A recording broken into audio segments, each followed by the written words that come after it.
The desperate call the galaxy was burning. For months, the Dominion fleet had crushed every world that stood in its way. Planets once full of life now floated in silence, covered with smoke and ash. No one could stop them. Their ships were larger. Their weapons were stronger. Their armies moved like an endless tide, drowning all resistance. On the edge of this war, the Zorani alliance made its last stand. They were not weak. Their fleets had fought bravely, but bravery was no match for the Dominion's endless fire. The Zorani Council gathered in a dark war room, the air filled with fear. "We cannot hold another week," said Admiral Threx, his 4 eyes dim with exhaustion. "If reinforcements do not come, our worlds will fall one by one." The room went quiet. The word reinforcements hung in the air like a prayer. Finally, Chancellor Vila spoke. His voice shook, not from age, but from despair. "Send the call to every ally, every corner of the stars. Beg if we must. Tell them, send soldiers. We need anyone who can fight." The message was sent, a desperate plea cast into the void of space. "To any who hear this, we beg for soldiers. We beg for hope. Without you, the galaxy is lost." Days passed, no answer. Worlds kept falling. The counselors began to lose hope. Some whispered that no one would come. Others believed. Their allies had already abandoned them. Then, one day, a signal arrived. The war room filled with light as the message played. The language was harsh, human, translated into galactic speech by machines. "This is Earth." The counselors exchanged uneasy looks. Earth, that name carried shadows. Few knew much about the humans. Some called them primitives, a species born on a death world, a planet so hostile that everything on it tried to kill them. Others said they were reckless wanderers, always fighting, never submitting. "Are they answering our call?" Admiral Threx whispered. The message continued. "You asked for soldiers. We are sending them. Be ready." The signal ended. Silence fell in the chamber. "Humans." Counselor Zara scoffed, her scaled lips curling in disbelief. "We asked for soldiers, not savages. They are undisciplined. They fight with rage, not with order." "Better rage than nothing," Admiral Threx said. But even he doubted. Could humans truly stand against the Dominion's endless fleet? The first human ship arrived a week later. It was not large, not compared to the massive carriers of the Dominion. Its hull was scarred, patched together with strange designs. The aliens who saw it whispered among themselves, "That's it. That's what Earth sent." When the ship landed, humans stepped out. They wore no heavy armor like the Zorani soldiers. Their weapons looked crude compared to the polished rifles of the Alliance. But their eyes were different, cold, sharp, burning with a fire the Zorani had never seen before. The alien soldiers expected speeches, formal greetings, some show of honor. Instead, the human commander simply said, "Point us to the fight." The first test came quickly. The Dominion attacked a supply world on the edge of Zorani space. The defense forces prepared for the usual slaughter. They had seen this before. The enemy would come in endless numbers. The defenders would break. The world would fall. But this time, the humans were there. The Dominion ships broke through the atmosphere, dropping soldiers across the plains. The Zorani line began to shake. The air was filled with screams and fire, just as the defense threatened to collapse. The humans charged. They did not fight like other soldiers. Where the Zorani held formation, the humans broke it. Where others retreated, the humans advanced. They used the broken land itself as a weapon, turning craters into traps, ruins into cover. They fought like predators unleashed from a cage. One Dominion soldier swung a blade at a human. The human caught it with bare hands, blood flowing, and still kept fighting until the enemy fell.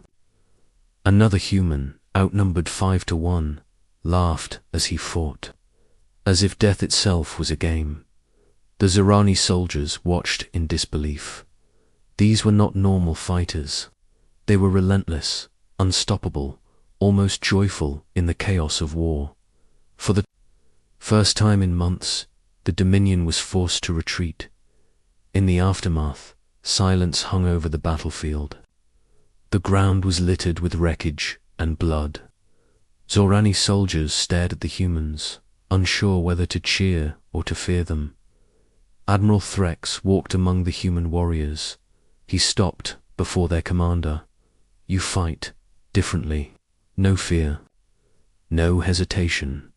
Why? The human commander's eyes narrowed. His voice was low, but it carried like thunder. Because fear is useless. Because hesitation gets you killed. Because on Earth, if you are weak, you die. We are not here to survive. We are here to win. Threx felt a chill. These were not soldiers. They were something else. Something born from a world where survival was war. Something the galaxy had never seen before. Whispers spread through the Alliance. The humans have come. They call themselves deathworlders.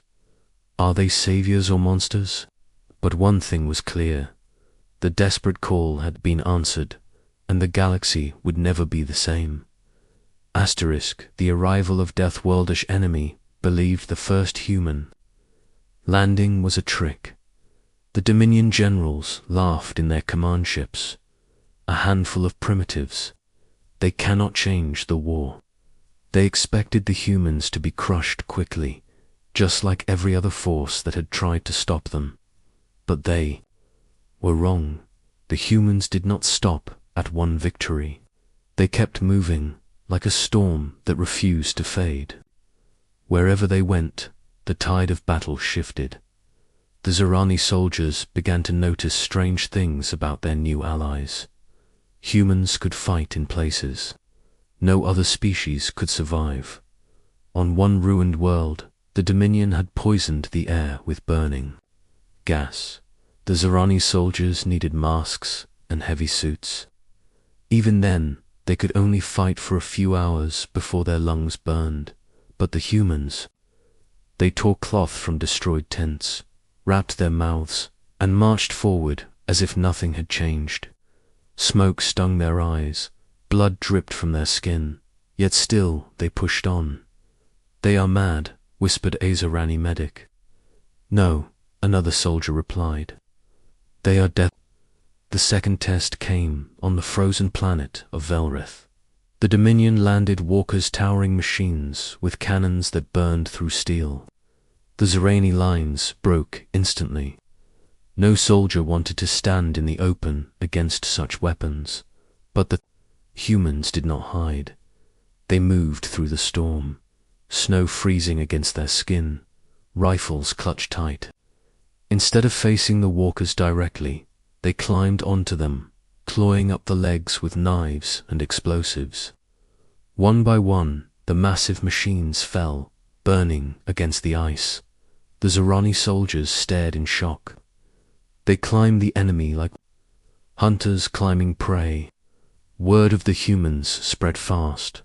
On every world, whispers grew. They do not stop. They fight even when they bleed. They smile in the middle of war. The Dominion began to notice too. For the first time, their soldiers hesitated. They had been trained to face armies that broke under fear, but the humans did not break. The humans chased them. The Dominion called them demons of flesh, but it was not just strength. The humans fought with something else the aliens did not understand: imagination. On the desert world of Ross, The Dominion sent tanks rolling across the sand. The Zerani commanders prepared for another defeat, but the humans dug traps beneath the dunes, covering them with nothing but dust. The tanks thundered forward and vanished into the earth. When the smoke cleared, the humans were waiting with fire in their eyes. War is not about weapons, their commander said. It is about will. The Zerani soldiers never forgot those words. Not everyone trusted them. In the council halls of the Alliance, arguments raged. They are dangerous, Councillor Zara warned. Did you see the way they fight? They are too wild. If the Dominion cannot control them, how can we? They are not ours to control, Admiral Threx replied. His voice was firm. But they are the only reason we still live. The humans themselves cared little for politics. They fought, they bled, and they won. One night after battle, a young Zorani soldier asked a human, "Why do you fight like this? You laugh in the fire. You run at the enemy when others run away." The human looked at him, eyes hard but calm. Because where we come from, everything tries to kill us. The beasts, the storms, even the ground. If you don't fight to, die. And if you die afraid, what was the point of living? The Zerani soldier never asked again. He understood then why they were called deathworlders. The Dominion grew restless. They had crushed fleets, conquered empires, burned worlds. Yet here, a few thousand humans were turning their victories into ashes. The enemy commanders demanded answers. Who are these creatures? Why do they not fear us? The only answer they received was a report that chilled their blood. They are humans. They are from Earth. And they are not soldiers. They are predators. The turning point came at the Battle of Yaris Gate. The Dominion launched their largest assault yet. Thousands of ships blotting out the stars. The Zerani defenders prepared for the end. Even with the humans, they could not hope to stand. But the humans refused to retreat. They planted explosives on their own ships, turning them into weapons. They fought in the vacuum of space with magnetic boots and blades. They used every trick, every scrap, every ounce of madness to hold the line. And against all logic, they did. For the first time in history, the Dominion fleet was forced to retreat. In humiliation, when the smoke cleared, the Zerani soldiers looked at their human allies with a mix of awe and fear. Admiral Threx, watching from the bridge, whispered the words that spread across the galaxy. They asked for soldiers, but Earth sent deathworlders instead. Asterisk fire in their veins, the galaxy had never seen warriors like them. To the Zerani, war was duty. To the Dominion, war was power. But to the humans, war was survival itself. It was written in their blood, carved into their bones. Where others fought with fear, humans fought with fire in their veins. The Dominion learned this the hard way. On the jungle moon of Jalthar, the Dominion unleashed shock troops, giant armored, beasts bred only for killing. They were massive, claws like swords, armored hides thicker than steel. When they charged, even the bravest Zerani fled. But the humans did not run. They split apart, darting through the trees, using the jungle itself as a weapon. They moved with patience, like hunters stalking prey. When one beast roared, a human leaped from above, driving explosives into its armored hide. When another beast crushed a soldier, his squad mates did not retreat. They swarmed the creature with knives and fire until it fell. When the battle ended, the jungle floor was silent. The Dominion's shock troops lay dead. The humans stood bloody, exhausted and smiling. Word spread quickly. The deathworlders laugh in the face of monsters. They bleed, but they do not stop. They turn every battlefield into their hunting ground. Even the Dominion's generals began to hesitate. Their soldiers had been trained to crush fear into their enemies. But what if the enemy had no fear? The Zorani soldiers started watching the humans closely. They noticed strange things. Humans fought as if they had something no one else could see. Even when outnumbered, even when the ground shook with enemy. Fire.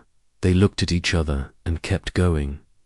What drives you? One Zorani asked a human during a moment of rest. The human answered simply, staring at the stars. Each of us carries more than ourselves. We fight for our homes, for our families, for the ones who will never see us again. That is why we do not stop. The Zorani soldier lowered his head. He had never thought of war that way. To him, war was duty to the council. To the humans, it was life itself. The Dominion tried new tactics. They sent drones with endless weapons. The humans tore them apart with traps. They poisoned rivers. The humans drank filtered water from plants. They dropped soldiers behind enemy lines. The humans turned, smiled, and hunted them down. Every time the Dominion thought they had broken the humans adapted. One Dominion officer slammed his fists against the table, screaming, "They fight like the galaxy itself is theirs to take." His second-in-command whispered, "Perhaps it is." Not all was victory. The humans paid in blood. Every battle left them wounded, scarred, carrying the weight of the dead. Yet even in loss, they rose again. On the ruined colony of Drevos, a human unit was trapped. Surrounded by Dominion forces, outnumbered 20-1, there was no escape. The Zorani begged them to surrender, to buy time. But the humans only laughed. Their commander raised his weapon and shouted, "We are not dying here, they are." And somehow, impossibly, they fought their way out. The Zorani who saw it never forgot. The galaxy began to change. Allies who once mocked Earth now begged for their help. Soldiers began painting human symbols on their armor, believing it gave them strength. Children on war-torn worlds whispered stories about the deathworlders from Earth, warriors who never gave up. Even the Dominion's own soldiers began to fear. Some refused to fight when they heard the humans were coming. Entire units broke apart before the first shot was fired. The Dominion's greatest weapon, fear, was crumbling. In the halls of the Zorani Council, Councillor Zara, once doubtful, now trembled as she spoke. They are not soldiers. They are not even like us. They are something else. Something born in fire. Something that carries death in its hands. And yet, somehow, they fight for life. Admiral Threx only nodded. He had seen it himself. He had seen the fire in their eyes. One night, after another brutal victory, the human commander gathered his warriors. Around them, alien allies sat in silence, waiting for him to speak. He looked at them and said, "Every world that falls to the Dominion makes us weaker. Every child they take, every city they burn, it makes us colder, harder, angrier. They think war will break us. But war is what made us. On Earth, we were forged in it. That fire still burns in us now." He raised his weapon high, "And we will not stop until that fire burns the Dominion to ash." The aliens who listened felt their hearts shake. For the first time, they believed the Dominion could fall. But the Dominion was not finished. Deep in their war chambers, their leaders planned one final strike. They would gather their greatest fleet, a force larger than anything the galaxy had ever seen. With it, they would crush the humans and burn Earth itself into silence. The humans did not know it yet, but the greatest battle of the war was coming, and the fire in their veins would soon be tested against the storm of the Dominion's fury. The judgment of Earth at Dominion gathered everything, every ship, every weapon, every soldier they could command. A fleet so massive it swallowed the stars, turning night into fire.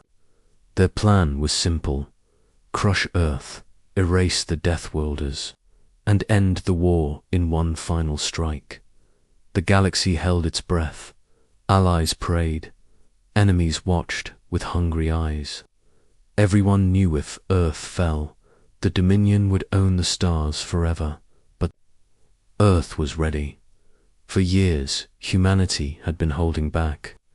They had fought with scraps, with courage, with cunning. But now the war had reached their home, and no human, anywhere, would allow it to burn. From hidden shipyards across the system, warships rose. Sleek destroyers, heavy carriers, monstrous battleships, one bristling with weapons the galaxy had never seen. And at the heart of it all, the Leviathan fleet, Earth's most dangerous creation. They were not just ships, they were judgments, forged in steel. The Dominion fleet surged into Sol, expecting fear. Instead, they found silence, and then a human voice carried on every channel. You came for our home. Now you will face it. The stars lit up. The battle was unlike anything the galaxy had ever known. Dominion ships advanced in endless waves, but the humans fought like fire itself. Deathworlder crews pushed their vessels beyond limits, engines burning until metal screamed. They turned asteroids into weapons, mines into storms, and every destroyed ship became a trap for the next wave, where the Dominion had numbers. Humans had will. Where the Dominion had fear, humans had fury, and slowly and possibly the impossible. Fleet began to break. On the flagship Resolute Dawn, Captain Eric Morrison stood at the command deck. His crew worked with fire in their eyes, voices sharp but calm. Dominion flagship closing range. A sensor officer called Eric nodded. Prepare. The judgment cannon. Gasps filled the deck. That weapon was humanity's last card, never before used in battle. Some whispered it was too dangerous, too destructive.